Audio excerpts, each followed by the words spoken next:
The twin sons of Aelora bled across the battlefield. Smoke drifted through shattered metal and broken armor. Human and alien bodies lay side by side, silent proof of a war that had devoured both worlds. Captain Elias Ward stood among the ruins, his pulse rifle heavy in his hands. Around him, what was left of the Earth vanguard struggled to regroup. They had won, barely, but the cost was written across every face. Beyond the ridge, the Aelorian host gathered in ghostly formation. Their crystalline armor shimmered like liquid glass, their movements too graceful to belong on a battlefield. And at their center stood Princess Aelith, heir to the Aelorian Empire. Her silver eyes glowed faintly, unblinking, as she studied the human commander who refused to retreat. Elias had seen her once through a targeting scope. He hadn't fired then. He wasn't sure why. A shimmer split the air. The Aelorian royal vessel descended, elegant and alive. Out stepped Queen Aelora, radiant and terrible. Soldiers on both sides froze. Her presence pressed against the mind like thunder. "Human captain," the Queen's voice echoed through the translator. "Lay down your weapon. My daughter requests audience." Elias frowned. "An audience? After what you've done?" The princess stepped forward. "Mother, please. He is not our enemy." Every rifle clicked. Every heartbeat paused. Aelith faced Elias directly.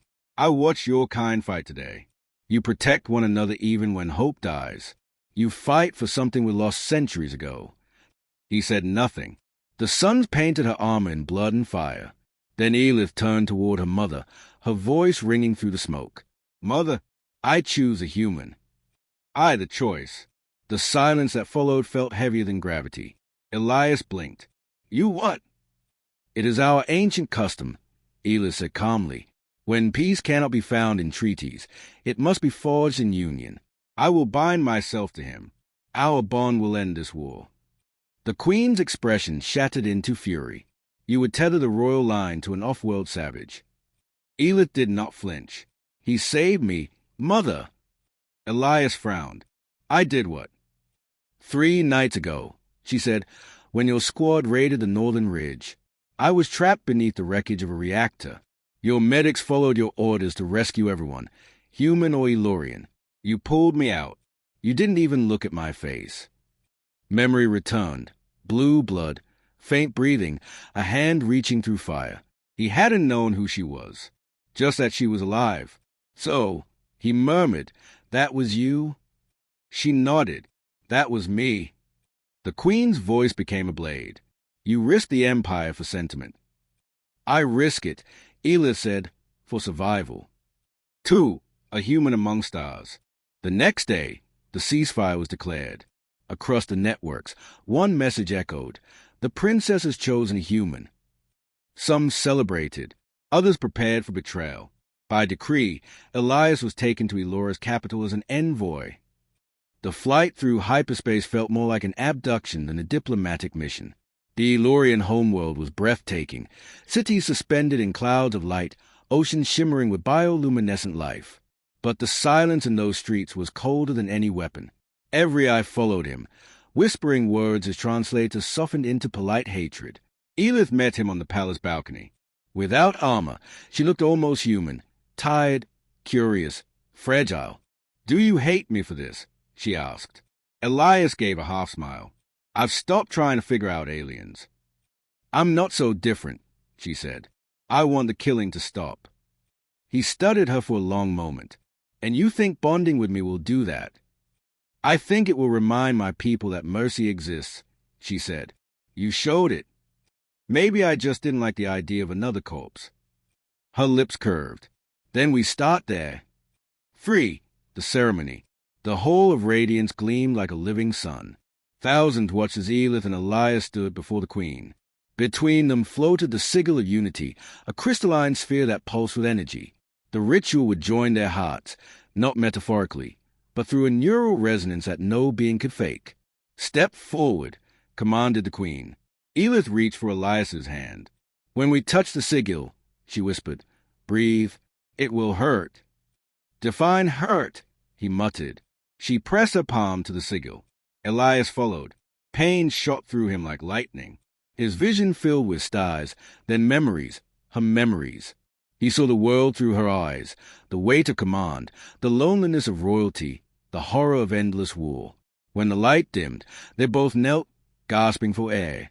A faint mark shimmered between their hands, proof of the bond. "It is done," said the queen quietly. "The human and the air are one." The hall erupted in 1,000 conflicting voices, applause, outrage, disbelief. Peace had been forged, but fragile as glass. The attack. The explosion came without warning. The walls trembled.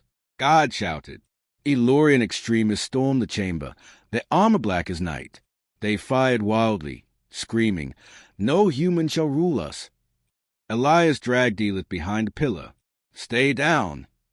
"They'll kill you," she shouted. "Yeah," he gritted, "but they'll have to earn it." He returned fire, each shot precise. Plasma bolt scorched marble and glass. One rebel lunged. Elias met him with the butt of his rifle. Another fired, and pain seared his chest. Aelith's scream echoed through the chaos. She caught him as he fell, blood blooming across his armor. "Elias, no." He tried to smile. "Guess peace always costs something." Then his world went dark. Heaven and stars. When the dust cleared, the rebels lay dead. The queen herself stood over her daughter and the fallen human, eyes heavy with sorrow. "He gave his life protecting the air," she said softly, "even at the end." Aelith clutched Elias's lifeless hand. "The bond is still warm. He's still here. I can feel him." "The body is gone," her mother said gently. "The soul has crossed a veil." "Then call him back," Aelith demanded. "You command the light forge. You move suns and stars. Bring him back." Seretha's voice trembled. "To do so would shatter the cosmic balance. It could destroy me." "Then let it," Aelith whispered, "because if he dies, peace dies with him."